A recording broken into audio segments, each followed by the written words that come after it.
कहते हैं और जब कूद कूद के नाचते हैं तो बिल्कुल गोविंदा लगता है। भैया है रिंकू आके मार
चालीदार बातो हार कुर्ती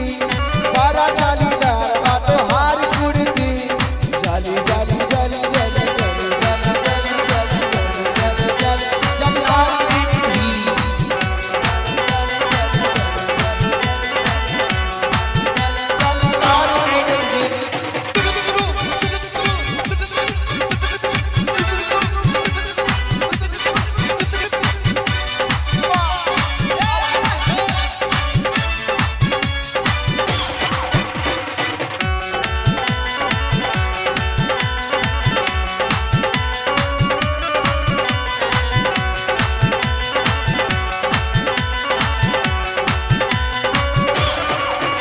झटका